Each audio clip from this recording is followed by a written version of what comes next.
자, 그럼 여기서 이제 송원석 국민의힘 원내대표를 만난 개혁신당 천하람 원내대표 연결해서 어제 상황 자세히 여쭤보겠습니다. 대표님 나와 계십니까?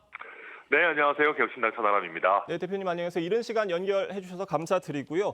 어제 감사합니다. 회동 분위기부터 좀 여쭤보면 비공개 회동에서 뭐 웃음소리도 밖에까지 들렸다고 하는데 뭐 어떤 분위기였습니까? 어느 부분에서 좀 웃음이 나오셨던 거예요? 우선 이제 국민의힘에서 기존에 국민의힘이 추천권을 가져가야 한다라는 목소리들이 다소 많았습니다. 근데 이제 지금 여러 국민의힘 소속 당사자들도 지금 통일교와 연관이 있다라는 얘기가 나오는 상황에서 예. 저희가 그것은 도저히 용납하기 어려운, 납득하기 어려운 상황이었거든요. 그런데 어제 이제 회동에서 송원석 원내대표께서 국민의힘의 추천권을 이렇게 고수하지 않고 예. 보다 열린 자세로 제3자 추천 방식 같은 안들도 생각해 볼 수 있다. 이런 예. 취지로 이제 열린 자세로 또 협상에 임해 주셨기 때문에 여러 가지 면에서 허심탄회하게 대화가 잘 됐던 그런 분위기였습니다. 그 제3자 추천권 말씀을 해주셔서 국민의힘이 제안하는 그 법조계 추천안과 개혁신당이 얘기하고 있는 그 의혹에서 자유로운 당이 추천하는 안이 지금 양립하고 있는 상황인데 어제 협의에서는 이게 좀 평행선을 달렸던 겁니까? 아니면 어느 쪽으로 좀 모아진 의견이 있으세요?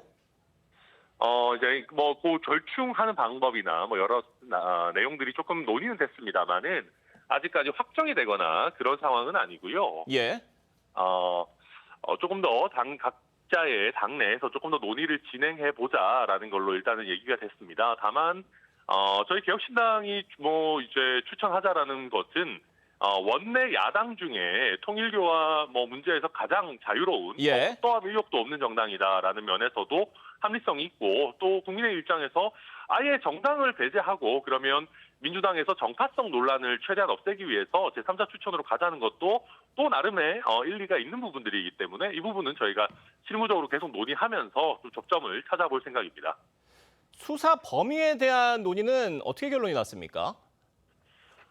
저희가 말씀드렸던 것은 예. 이 통일교 특검을 가능하면 과거의 드루킹 특검처럼 수사 범위를 너무 과하게 늘리지 않으면서 의미 있는 성과를 좀 조속하게 내야 된다라는 게 저희 개혁신당 입장이었고요. 예. 기존에는 국민의힘에서 수사 범위를 굉장히 많이 늘리는 쪽으로 이야기를 해주셨었는데 다행히도 어제 그 부분은 많이 논의가 돼서 통일교와 우리 정치인들의 여러 금품 수수 의혹 그리고 이제 민중기 특검이 이 통일교와 여당 인사들의 어떤 의혹을 은폐한 부분에 대해서는 반드시 수사가 이루어져야 된다라는 점은 당연히 논의가 됐고 다만 민중기 특검을 수사하는 부분을 하나의 특검 법안으로 다룰지 아니면 별도의 특검 법안으로 뺄지 이런 부분에 대해서는 조금 입법 기술적인 전략적인 추가 논의가 있어야 된다. 그 정도였습니다. 그럼 궁금한 게 그 수사 범위에 수사 과정에서 인지된 사건에 대한 부분은 어떻게 하기로 어제 얘기가 된 게 있습니까?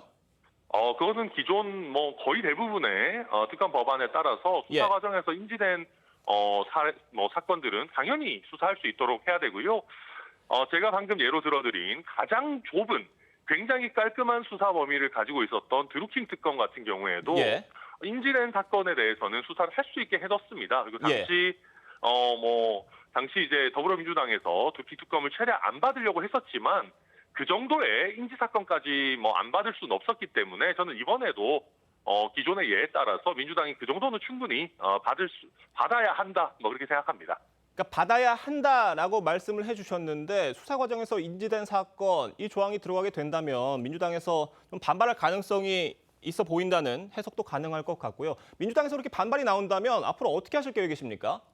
민주당은 뭘 해도 반발할 겁니다. 예. 그런데 결국은 이건 국민들의 어떤 마음, 여론이 민주당을 움직일 수밖에 없을 겁니다. 기존에 드루킹 특검 때도 민주당이 그거 받고 싶어서 받았겠습니까? 그래서 지금 그런데 지금 이 통일교 특검, 이 통일교 게이트 문제가 굉장히 심각하게 번지고 있고 이게 또 특검 법안을 여당 의원만 수사해라 이렇게 만들 수는 없을 겁니다. 그건 말이 안 되는 것이고 그러면 공정하게 정치인들과 특정 종교가 뭔가 굉장히 잘못된 형태의 야합이 이루어지는 부분에 대해서는 이건 당연히 수사해야 된다. 저는 예. 그런 부분에 국민적 여론이 올라올 거라고 보고요. 저는 우리 TV조선에서도 통일교 특검이 필요하냐 이런 부분에 대해서 국민들의 의견, 여론을 물어보는 것도 저는 필요하지 않을까 뭐 그런 생각도 갖고 있습니다. 알겠습니다. 물론 특검법안 최종안에 대해서는 아직 협의 중이시고 저희가 최종안 나오는 거는 봐야겠지만요.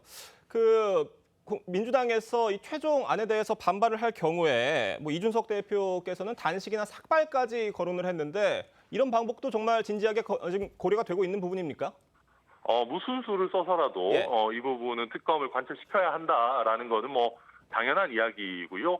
지금 일단 저희가 예상하기로는 이 통일교 특검 같은 경우에는 거부할 그런 어떤 명분이나 상황이 민주당 입장에서도 쉽지 않을 겁니다. 그렇기 때문에 저는 결국은 저희가 법안을 내고 또 그것을 강하게 드라이브를 걸고 논의하는 과정에서 어떤 형태로든 더불어민주당도 수용을 할 수밖에 없게 되지 않을까.